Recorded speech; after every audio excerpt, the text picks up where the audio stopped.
And 13 on your side's Julia Gorman is live in Detroit, where turnout is reported to be lower than previous presidential elections. Julia, what have you seen there today?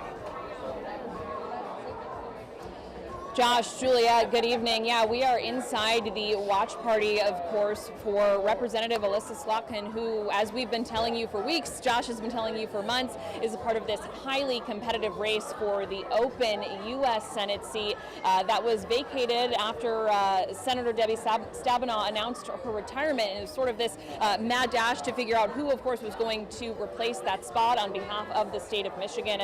And as we see it right now, this race is just so tightly competitive because 51 Democratic senators, 49 Republican senators. So this race between Mike Rogers, whose watch party Lauren Baker is at, and then Elissa Slotkin's watch party here tonight in Detroit. It's that race to, possibly, balance that power out or switch that power out. That's really what's at stake here in this large race. We saw people starting to come into the watch party probably in the last half hour or so. And of course, so many, if not just about all of the people in this room are also supporters of Vice President Kamala Harris. We're seeing a lot of shirts that say Kamala for everybody as folks are walking into the room. So this is equally a watch party for Elissa Slotkin as it is for Democrats, hoping to, of course, score that presidential seat as well. We're seeing, a lot of just voters here support. I'm seeing a lot of young people, the age range of people here to support Slotkin is high. Of course, a little bit of background for you.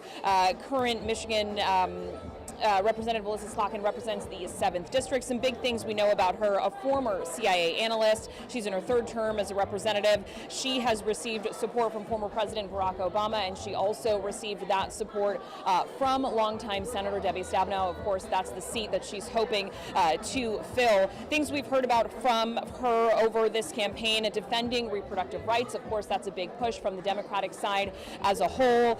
She has talked about a vote against a federal abortion ban, of course, once again, coinciding with Vice President Kamala Harris. She talks a lot about working to expand the middle class. That's a big part of her campaign that she is passionate about, creating jobs as well, making critical items here in the state of Michigan, not elsewhere in other countries overseas. Also keeping costs of medication down. That's always been a key part of her campaign, as she talks about the loss of her mother and the trouble that she went through with her mom as far as health care and medication and access to care. Those are just some of the big things that she's run on in this race.